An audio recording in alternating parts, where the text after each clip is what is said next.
Hi, this is Isabel. So in today's video, I want to help you with your LinkedIn header. This is the main part to work on LinkedIn because it's the first thing that people see.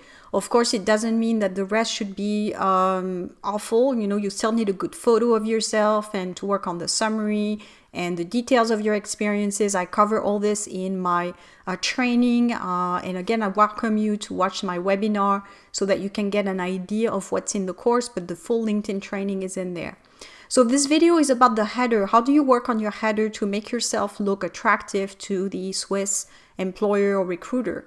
So I'm going to give you 3 tips. The first one being using keywords. So most recruiters nowadays are using searches online. They have bots purchase the LinkedIn tool to do a search online, and they would enter keywords to have these profiles come up on their screen.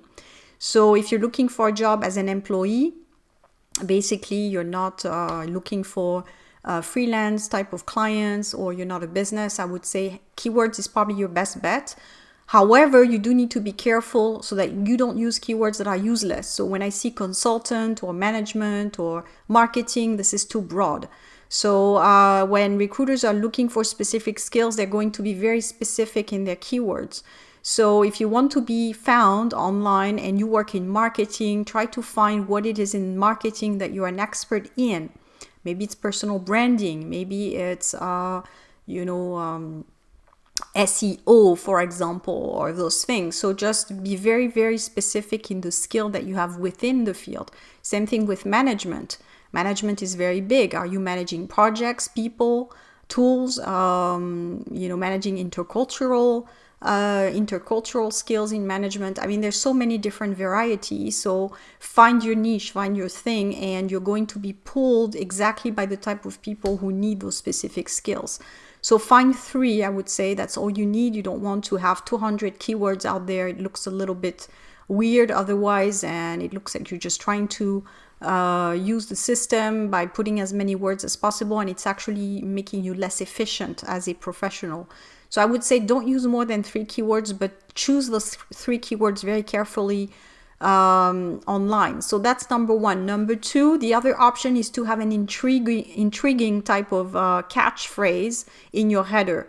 So mine, for example, is, do you want to build your career in Switzerland? And I have a question mark, so it's a little bit intriguing and people want to visit my profile. That's actually more appropriate if you're a business, because you're servicing clients and clients want to be impressed a little bit. They want to know what you can do for them. And they're not so worried about keywords to sell your profile. If I had put on there career specialist, HR, and all these things, we don't really know what I do exactly. It's too broad. And it's not really selling me for clients. It's selling me more for a job. So if you're a business owner, freelancer, definitely I would say the intriguing type of open phrase would be helpful. So something like, I help companies multiply their income by 10, for example. You have a lot of those actually in the market. Or I help you multiply your sales. I help you become a number 1 brand on the market. So you see more entrepreneurs or businesses using this technique more than employees. So again, if you're more an employee, I would say my first tip, the keywords, is maybe a bit more appropriate. Number 3 is check what others are doing in your field. So look at people in Switzerland who are basically in your dream job right now. So if you work in marketing, again, I'm insisting on marketing for finding an example. Look at marketers in Switzerland. What kind of keywords are they using, or what kind of words are they putting in there?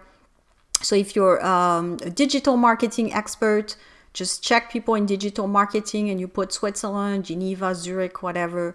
See if they put it in the local language, in English.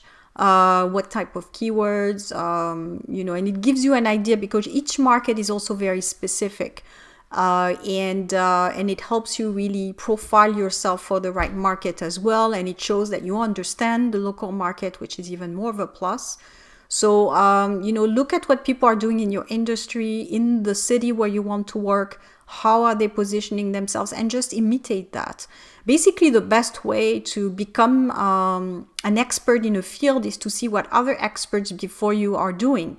So you want to become this branding expert in Geneva. Well, look at what branding experts in Geneva are doing. I know it sounds very basic, but that's what I do in my business every day. I look at what other people, what they're doing in career in Switzerland. So it's very similar. It's looking at the big players out there, how are they communicating, what type of strategies they're using, what type of words are they using, and then you just imitate. It doesn't mean you copy exactly what they're doing, but you take the information and you adapt it to your personal profile and you shape it to your own taste. So I hope this was helpful. Again, this work is a little bit of marketing work on your profile, so it can be complicated. Watch my webinar. It's going to cover also a lot of things on the keywords. I talk about that in my webinar, so it's going to make more sense because I have slides as well. So you can watch it on slide, which is helpful. I'll talk to you soon.